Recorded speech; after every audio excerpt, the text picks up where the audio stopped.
Hi, I'm Mark Slaughter with WCPO, and this is Greg Shoemaker from Tri-StateFootball.com. Greg, big week ahead. It's make it or break it weeks for a lot of teams. You're absolutely right, Mark. I mean, a lot of 0-2 starts this week. Colerain finds themselves in a hole. Defending state champion Loveland finds himself in a hole.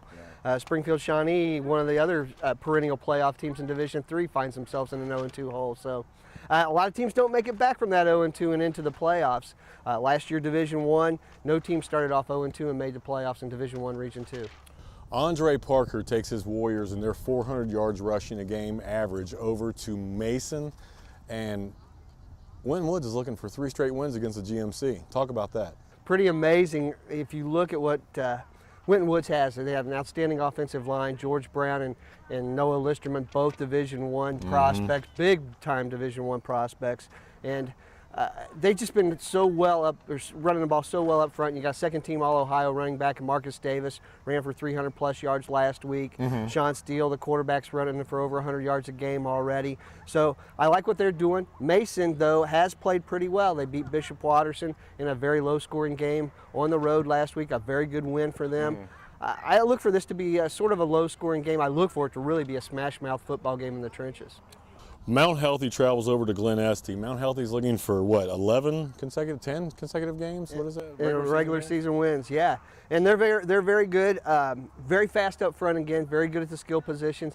Glen Este's really started to grab on it under Nick Ayers, their new head coach. This second year, third year for him now, but they're starting to play tougher. What I really like about Glen Este is they're playing tougher competition. Are they going to be better than 5-5, 6-4 this year? Maybe, maybe not on paper, but on the field, they are definitely a better team than they've been the last couple of years. Our game of the week is going to be right here at Ross. Western Brown's coming from way over from the east side to Ross to play. These teams have 2 contrasting styles. It's a big game. We'll be there. Talk about the difference in the offenses. Sure. This is 2 Division III Region 10 teams, and last year Western Brown went 10-0.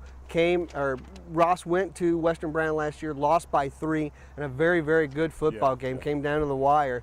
That game actually cost Ross a playoff spot. If they would have won that game, they would have been in. Chances are Western Brown may have been struggling for a playoff spot, because we know New Richmond, in the same league as Western Brown, went 9-1 and did not make the playoffs. Their only loss was to Western Brown 3-point loss there by New Richmond. Yeah, you spoke of New Richmond. They're going to CHCA, and CHCA is just an offensive machine, but New Richmond's hobbled. What's wrong with them this week? A lot of injuries. They didn't foresee this out of training camp. Coach had 11 guys injured on the first week of the season. Yeah. This week they're a little bit more healthy. He's looking forward to the Prince Salmons versus Tyler Salmons matchup. Prince is the outstanding defensive lineman for the CHCA Eagles, and then Tyler Salmons, the second-team All-Southwest District performer on the offensive line as a sophomore last year. So should be a good matchup in the trenches.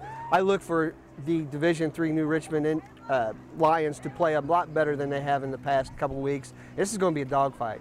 I don't know if Louisville Trinity's the same team they always are, but I definitely know Colerain's not. What's wrong with Colerain? Colerain's given up 364 yards a game rushing. They haven't found themselves offensively. They need to develop a little bit of a pass game, and costly turnovers and costly not converting third downs has hurt that offense a little bit. So the identity that we've seen in Colerain in the past on offense, it's not there like it has been.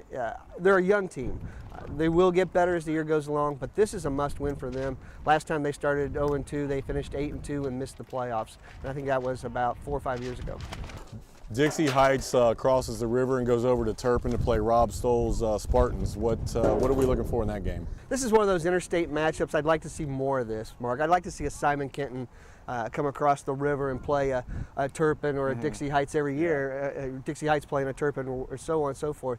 I like these matchups. It's good for everybody to get out and get a feel of somebody outside their league and across the state. And look for both teams won last week. Dixie Heights rebounded after a slow, sluggish first game start.